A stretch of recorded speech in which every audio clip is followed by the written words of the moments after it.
स्पष्ट केलंय की उपमुख्यमंत्री एकनाथ शिंदेच्या दालनापासून अवघ्या 40 फुटाच्या अंतरावरती विधिमंडळामध्ये मोठा कचरा झालेला आहे. अद्याप त्यावर कोणती कारवाई झाली नाही. तो व्हिडिओ बघितल्यानंतर या राज्याचे उपमुख्यमंत्री एकनाथजी शिंदे साहेब यांच्या विधिमंडळाच्या दालनापासूनच कदाचित 10-15 मीटरवर मोठ्या प्रमाणात कचरा हा त्या ठिकाणी टाकला गेला आहे. आता हा व्हिडिओ जेव्हा काही नेत्यांनी आणि काही मीडियाच्या माध्यमांनी ट्विट केल्यानंतर जेव्हा तो लोकांपर्यंत गेला आणि ही गोष्ट जेव्हा प्रशासनाला कळाली, एखादं हुशार प्रशासन असतं तो कचरा उचलला असता, तो कचरा जिथं कुठं टाकायचा असतो त्या ठिकाणी टाकला असता. पण दुर्दैव असं की तिथं कचऱ्याची विल्हेवाट लावण्यापेक्षा तिथं एक पांढऱ्या कापडाचं तिथं एक मंडपाचा वापर करून तो कचरा लपवला गेला. मग कुठेतरी असं म्हणावं लागेल, ज्या पद्धतीने सरकार काम करते लोकांच्या अडचणी सोडवण्यापेक्षा कुठेतरी एखादा वेगळा विषय आणायचा आणि लोकांच्या अडचणी तशाच बाजूला राहतात आणि त्याच्यावर फक्त वेगळ्या पद्धतीचा पडदा हा टाकला जातो. असा एक प्रकार या विधिमंडळाच्या परिसरामध्ये झाला असं आपल्याला म्हणावं लागेल.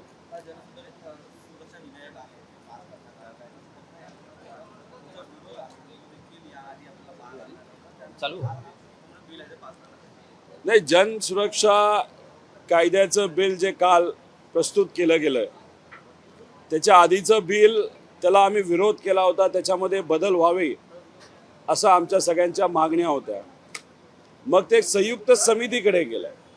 संयुक्त समितीमध्ये 14 का 15 सदस्य होते आणि मेजॉरिटी सदस्य हे सत्तेतले होते. काही आमच्याकडचे पण नेते त्या समितीमध्ये होते. त्यांनी अनेक विषय मांडले. त्याच्यामध्ये अध्यक्षांनी सांगितलं होतं की जे विषय तुम्ही मांडले ते नक्कीच आम्ही अडॉप्ट करू, आम्ही स्वीकारू, आम्ही त्याच्यामध्ये बदल आणू. पण जेव्हा कालचं बिल हातामध्ये आलं, जे काही नेत्यांनी सांगितलं होतं ते त्यातल्या काही गोष्टी अडॉप्ट झाल्या, पण बहुतांश गोष्टी अडॉप्ट झाल्या नव्हत्या. मग फक्त एवढंच की नेत्यांना त्या ठिकाणी काल बोलता आलं नव्हतं. 12,000 सामान्य लोकांनी सुद्धा त्याच्यामध्ये कॉमेंट्स दिल्या होत्या. त्या कॉमेंट्सबद्दल सुद्धा कुठेही त्या ठिकाणी रेफरन्स नाही. आमचं एवढंच म्हणणं आहे, कायद्याला आमचा विरोध नाही. जर हा कायदा माओवादी नाही तर नक्षलवाद्यांच्या विरोधात असेल तर आम्ही याला समर्थनच देतो. आणि काल नक्षलवादी विचाराच्या विरोधात हा कायदा असल्यामुळे आम्ही तसं समर्थन दिलं. पण समर्थन देत असताना कायद्यामध्ये ज्या गोष्टी मोघम होत्या, ज्या गोष्टी स्पष्ट नव्हत्या, जसं की एका ग्रुप आपण ज्याला म्हणतो नाही ते संघटन म्हणतो त्याची जी व्याख्या होती ती स्पष्ट नाही आहे. आणि त्याच्यामध्ये आपण जर खोलात गेला त्याच्यामध्ये एक व्यक्ती नाही तर समूह असं सुद्धा त्याच्यामध्ये लिहिण्यात आलेलं आहे. म्हणजे उत्तर देत असताना आम्हाला सांगितलं व्यक्तींवर कारवाई होणार नाही, पण डेफिनेशनमध्ये आपण जर गेला तर व्यक्तीचं नाव त्याच्यामध्ये, व्यक्ती हा शब्द त्याच्यामध्ये घेतला गेला आहे. म्हणून आमचं एवढंच म्हणणं होतं की या कायद्यामध्ये स्पष्टता आली पाहिजे. कायद्यात जेव्हा स्पष्टता नसते, जेव्हा सुप्रीम कोर्टाने सांगितलेलं आहे आणि डेफिनेशनमध्ये स्पष्टता नसते, तर मग त्या व्याख्याचा वापर हा उद्या जाऊन कुणीही आपल्या सोयीनुसार करू शकतं, ही भीती आम्हाला तिथं वाटली. म्हणून ते आम्ही बोलून दाखवलं. आम्हाला उत्तर मुख्यमंत्री साहेबांनी जे दिलं ते तसं बघितलं तर आम्ही काही प्रमाणात समाधानी आहे. पण उत्तर दिलं, उत्तर छापलं, विषय संपला. पण उत्तर दिलं म्हणून त्या बिलामध्ये स्पष्टता आली असं नाही. स्पष्टता आणायला आम्ही जे बोललो, ज्याच्यावर उत्तर मुख्यमंत्री साहेबांनी दिलं ते त्या बिलामध्ये सुद्धा लागू होणं महत्त्वाचं आहे, जे दुर्दैवाने झालेलं नाही. त्यामुळे आज हे मुख्यमंत्री म्हणजे देवेंद्र फडणवीस साहेब तिथे त्यांनी काल उत्तर आम्हाला दिलं, जे आम्हाला काही प्रमाणात मान्य सुद्धा आहे. पण आता उद्या जाऊन त्यांना मोठी कुठली तरी जबाबदारी मिळाली आणि दुसरं कोणतरी तिथे येऊन मुख्यमंत्री झालं, नाही तर 19ला इलेक्शन झाल्यानंतर आमच्याकडचं कुणी मुख्यमंत्री झालं, नाही तर अजून कोणतरी झालं, तर ते लोक या कायद्याचा वापर कसं करतात हे सुद्धा तिथं आपल्याला बघावं लागेल. जसं ईडीचा कायदा आला होता, सुरुवातीला सांगण्यात आलं ब्लॅक मनीच्या विरोधात आहे, पण नंतर आपण बघितलं तर 5,500 केसेस ईडीच्या अंतर्गत ज्या झाल्या त्यातल्या 99% केसेस ह्या सर्व विरोधकांवर होत्या आणि विरोधकांवर ज्या 99% केसेस होत्या त्याच्यातल्या 98% केसेसमध्ये हायकोर्ट आणि सुप्रीम कोर्ट आली ईडीवरच ताशिरे ओढलेले आहेत की तुम्हीच त्या ठिकाणी चुकलेला आहे. त्याच्यामध्ये सुप्रीम कोर्टाने सुद्धा मोठ्या प्रमाणात बदल ईडीच्या कायद्यामध्ये त्या ठिकाणी केलेले आहेत. म्हणून आमचं मत आहे जे ईडीच्या कायद्याचं झालं तसं या जनसुरक्षा कायद्याचं होऊ नये एवढीच विनंती काल आम्ही सर्वांनी तिथं केली होती. काय खरं तर कधीही बिल आलं तर कोणालाही जर त्याच्यावर बोलायचं असेल अर्धा तास बोला, 5 मिनिटं बोला, 1 तास बोला, 4 तास बोला, कुणीही त्यांना रोखू शकत नाही. अनेक लोकांना बोलायचं होतं, मत मांडायचं होतं, काही लोकांना संधी देण्यात आली, पण बहुतांश लोकांना ज्यांना बोलायचं होतं त्यांना बोलून दिलं नाही. हे जे काही वागणूक काल सेशनमध्ये काही लोकांना मिळाली ती दुर्दैवी वागणूक आहे. खरं ज्याला कोणाला बोलायचंय, समर्थन द्यायचं समर्थन द्या, विरोध करायचा विरोध द्या, बदल सांगायचे बदल सांगा, पण हे कुठेतरी अध्यक्षांनी ऐकून घ्यायला पाहिजे होतं, जे दुर्दैवाने काल झालेलं आपल्याला दिसलं नाही. आणि बिलावर जर अशी परिस्थिती असेल तर नक्कीच आपण म्हणता ते खरं आहे. हे सरकार फक्त दिवस रेटत आहे, त्यांचे बिलं रेटत आहे, कामकाज रेटत आहे, पण खऱ्या अर्थाने विरोधकांचे नाही तर सामान्य लोकांचे जे विषय आहेत, जे म्हणणे ते हे सरकार आणि अधिवेशन आणि अध्यक्ष ऐकून घेत नाहीत असं आपल्याला म्हणावं लागेल.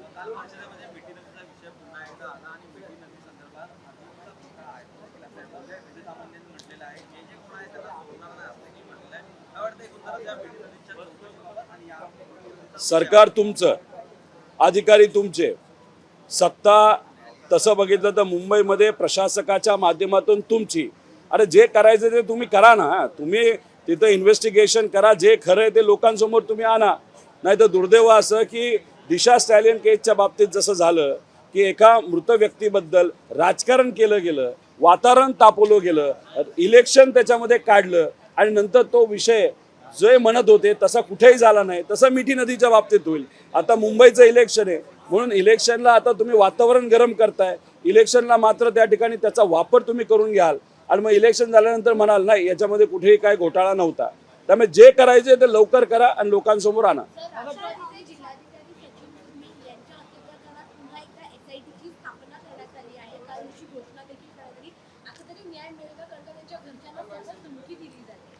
हे बघा, SIT या महाराष्ट्रामध्ये अनेक वेळा केल्या गेल्या आहेत आणि अनेक SIT आता चालू आहेत. जसं मुंबईमध्ये जेव्हा महाराष्ट्र भूषण पुरस्कार दिला गेला होता त्याच्यामध्ये 16 सामान्य लोकांचा मृत्यू झाला होता, त्यात SIT स्थापन झाली होती. त्याच्याचबरोबर इतरही देशमुख प्रकरण याच्यामध्ये SIT झाली. पण कधी आपण विचार केला की SIT स्थापन झाल्यानंतर SIT खरं करते काय?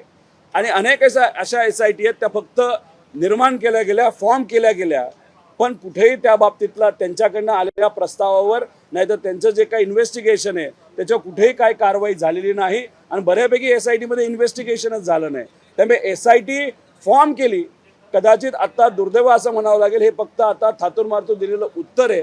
SIT फॉर्म करून मर्यादित काळेमध्ये आपल्याला त्या ठिकाणी इन्व्हेस्टिगेशन कंप्लीट करून जे कोणी गुन्हेगार असतील त्याच्यावर कारवाई करणं हे जास्त महत्त्वाचं आहे. SIT फॉर्म करत असताना त्याला काळ मर्यादा दिला असेल तर त्या गोष्टीचं आम्ही स्वागत करू, पण SIT स्थापन केली म्हणजे विषय संपला असं आपल्याला म्हणता येणार नाही. सर, शिंदेचे आमदार आहेत अर्जुन खोतकर, ते आता कुठेतरी अडचणीत येण्याची शक्यता आहे कारण त्यांचे PA जे आहेत त्यांच्यावरती गुन्हा दाखल करण्याचे आदेश द्यायचे धुळे न्यायालयाने दिले. ते तर करावं लागेल. 5 कोटी रुपये हे शासकीय गेस्ट हाऊसमध्ये तिथं सापडतात आणि ते कुठं सापडतात तर जिथं जे अंदाज समिती आहे त्या अंदाज समितीचे अध्यक्ष काही सदस्य ज्या गेस्ट हाऊसमध्ये जाणार होते तिथं 5 कोटी रुपये सापडतात. आता 5 कोटी रुपये आले कुठून, ते कोणासाठी आले, आणि मग अंदाज समिती तिथं जाणार असेल तर मग साहजिकच आहे अंदाज समितीच्या अध्यक्ष नाही तर त्यांच्या सदस्यांसाठी तो पैसा तिथं गेला. अंदाज समिती एक मोठी समिती आहे. जर कुठं एखाद्या प्रोजेक्टमध्ये गैरव्यवहार चालू असेल तर नीट चांगल्या पद्धतीने एखादं प्रोजेक्ट जर चालू नसेल तर मग त्या अंदाज समितीला अधिकार आहेत त्याच्यावर तिथं कारवाई करायचे. मग हे 5 कोटी रुपये जर तिथं आले असतील आणि अंदाज समितीसाठी आले असतील, मग आपण असं म्हणायचं का जिथं सामान्य लोकांचा टॅक्सचा पैसा राज्य सरकार ज्या पद्धतीने वापरायला पाहिजे ते काही अधिकारी वापरत नसल्यामुळे आणि ते लपवण्यासाठी अधिकाऱ्यांकडनंच हे 5 कोटी रुपये आले. मग आता मी अभिनंदन करतो, आभार व्यक्त करतो त्या धुळे न्यायालयाचं की त्यांनी त्या PA त्या ठिकाणी कारवाई करण्यासाठी सांगितलेलं आहे. आता FIR दाखल होऊन फक्त तो विषय तिथंच न थांबता त्यात इन्व्हेस्टिगेशन करून खरं काय हे लोकांसमोर आलं पाहिजे. संभाजीनगरमधील नगर विद्यार्थ्यांना जी यशवंतराव होळकर योजना आहे त्या अंतर्गत एकूणच निधी जो आहे तो दिला जातो. मात्र काही शाळांकडनं हा निधी जो आहे तो वापरला गेलेला नाही. त्यांच्याकडनं काही संस्था चालकांकडनं सांगण्यात येत आहे की सरकारी अधिकाऱ्यांना आम्हाला पैसे द्यावे लागतात आणि त्यामुळेच आम्ही ज्या सोयीसुविधा आहेत त्या विद्यार्थ्यांना देऊ शकत नाही. ही जी योजना आहे धनगर समाजांच्या युवांसाठी, त्याच्यामध्ये आपल्या सगळ्यांचं मत असं होतं की त्या निधीचा योग्य वापर करून धनगर समाजांच्या युवा पिढीला चांगल्या पद्धतीचं शिक्षण मिळावं. पण याच्यामध्ये खोलात आपण जेव्हा जातो, जो निधी या मुलामुलींना तिथं दिला जातो, त्या संस्थेला दिला जातो, त्याच्यामध्ये मोठ्या प्रमाणात भ्रष्टाचार सुरू आहे असं आमच्या सगळ्यांचं मत आहे. याच्यावर सोमवार नाही तर मंगळवारी आम्ही मुद्दा मांडणार आहे. त्याच्यामध्ये अजून स्पष्टपणे अजून खोलात जाऊन या विषयामध्ये आम्ही थोडंसं जाऊन आपल्यासमोर सुद्धा आणि सरकारसमोर सुद्धा हे विषय तिथं आणणार आहे. पण अशा पद्धतीने सरकारचा पैसा, ते सुद्धा धनगर समाजाच्या मुलामुलींच्या भवितव्याचा पैसा जर इथं भ्रष्टाचारामध्ये जात असेल तर खरंच ही दुर्दैवी आहे. त्यामुळे हे सरकार त्या बाबतीत काय करते, कारण प्रत्येक विषयामध्ये भ्रष्टाचार या राज्य सरकारमध्ये सुरू आहे.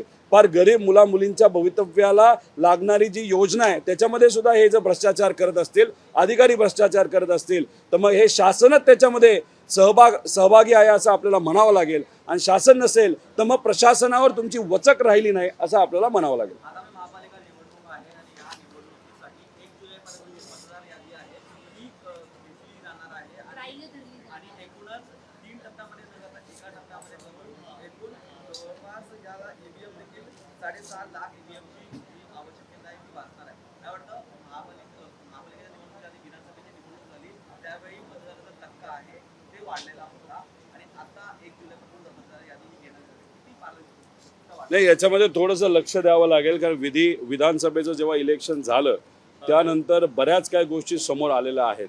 त्यामुळे जे कुठले पक्ष आणि खास करून विरोधातले पक्ष मुंबई महानगरपालिकेमध्ये इलेक्शन लढणार आहेत या विषयामध्ये खऱ्या अर्थाने लक्ष घालण्याची जरूरत आहे. कारण हा आकडा वाढवला जातो आणि ज्या ठिकाणी मतच मिळणार नाहीत तिथं तो आकडा कमी केला जातो. त्यामुळे आता हे सरकार, आता इलेक्शन कमिशनकडनं आम्ही अपेक्षा वेगळी काय करू शकतो. तसं बघितलं तर ज्या पद्धतीने इलेक्शन कमिशन वागतंय हे कुठंतरी या सरकारची, केंद्र सरकार नाही तर राज्य सरकारची बाहुलीसारखं त्या ठिकाणी, हातातल्या बाहुलीसारखं त्या ठिकाणी वागतंय. आणि मग ते जे करणारे ते करणारच असतील तर कुठंतरी जे विरोधात असणारे पक्ष आहेत त्याचे जे नेते आहेत त्यांनी सुद्धा डोळ्यात तेल घालून आणि उमेदवार असतील डोळ्यात तेल घालून काही गोष्टींकडे बघण्याची जरूरत आहे. आपल्याला कोर्टाचा सुद्धा मार्ग तिथं स्वीकारावा लागेल, पण योग्य वेळेस करावा लागेल. त्यामुळे जे काय होते, जी याद्या येत आहेत त्यात काय वाढ होते आणि कुठं कमी होत आहे याचा थोडासा अभ्यास करण्याची जरूरत आहे. पण इलेक्शन लढत असताना एकतर विकासाच्या मुद्द्यावर लढावं लागेल आणि ही जी चोरी सत्तेतले लोक करतात मताच्या बाबतीत त्याच्यावर सुद्धा लक्ष केंद्रित करून आपल्याला लढावं लागेल. उपमुख्यमंत्री एकनाथ शिंदे यांनी काल गुपचूप दिल्ली दौरा केलेला आहे आणि त्यामध्ये नितीन गडकरी, राजनाथ सिंग यांच्या सोबत चर्चा झाली आहे. महापालिका निवडणुका असेल किंवा मग ठाकरे बंधू एकत्र येतात त्यावर दिल्लीमध्ये जाऊन भाजपच्या नेत्यांशी चर्चा केली. काही लोकांचं असं मत आहे एकनाथ शिंदे साहेबांच्या पक्षातल्या काही नेत्यांवर आणि कदाचित त्यांच्या कुटुंबियांवर सुद्धा इन्कम टॅक्सली काही नोटिसेस पाठवलेल्या आहेत. इन्कम टॅक्सली नोटिसेस का पाठवल्या, कशासाठी पाठवल्या? कारण का आज एकनाथ शिंदे साहेब हे सत्तेत आहेत आणि सत्तेत असणाऱ्या एवढ्या मोठ्या पदाधिकाऱ्यांच्या घरच्यांकडं जर इन्कम टॅक्स नोटिसा पाठवत असेल, त्यांच्या मंत्र्यांच्या घरी नोटिसा पाठवत असतील तर मग कदाचित एकनाथ शिंदे साहेबांना असं वाटत असेल की आतल्या आत काही कुरघड्या होत आहेत का आणि त्याची स्पष्टता घेण्यासाठी कदाचित दिल्लीला एकनाथ शिंदे साहेब गेले असावेत अशी सुद्धा चर्चा तिथं सुरू आहे. फक्त आमचं एवढंच म्हणणं आहे की कुठेतरी बार्गेनिंग पॉवर भाजपची वाढावी आणि एकनाथ शिंदे साहेबांची कमी व्हावी. कारण का आजपर्यंत आपण जर बघितलं तर एकनाथ शिंदे साहेब त्यांच्या पार्टीसाठी अनेक वेळा आक्रमक झालेले बघितलेले आहेत. जेव्हा त्यांना उपमुख्यमंत्री पद दिलं होतं मंत्रिपद कमी मिळत होते, पालकमंत्रीचा अनेक जिल्ह्यांमध्ये विषय होता, तेव्हा सगळ्यात जास्त आक्रमक कोण झालं होतं तर एकनाथ शिंदे साहेब आपल्या पदाधिकाऱ्यांसाठी आक्रमक झाले होते. कदाचित हे भाजपला पटत नसावं आणि मुंबईचं इलेक्शन डोळ्यासमोर ठेवून आज जर इन्कम टॅक्सची नोटीस तिथं पाठवली तर मग कदाचित वरती असं सांगितलं जाईल, ठीक आहे सीटच्या बाबतीत थोडी ॲडजस्टमेंट आपण करूया, इन्कम टॅक्सच्या नोटिसेस आम्ही माघार घेऊ, अशी कुठेतरी वाटाघाटी नाही तर चर्चा तिथं सुरू असावी. पण फक्त प्रश्न एवढाच आहे की भाजपच्या सुद्धा अनेक नेत्यांकडे जमिनीचे विषय, इन्कम टॅक्सचे विषय, त्यांच्याकडे नोटिसेस, त्यांचा जो दुसरा मित्र पक्ष आहे दादांच्या पक्षाच्या नेत्यांकडे इन्कम टॅक्सच्या नोटिसेस जात नाही, पण एकनाथ शिंदे साहेबांकडेच जातात. हे मात्र त्या ठिकाणी आपल्याला अभ्यास करण्यासारखं आहे. कदाचित मुंबईचं इलेक्शन नाही तर एकनाथ शिंदे साहेबांची ताकद कुठेतरी कमी करण्याचा प्रयत्न हा भाजपकडनं होतोय, असं कुठेतरी चित्र आपल्या सगळ्या बघायला मिळायला लागलेलं आहे.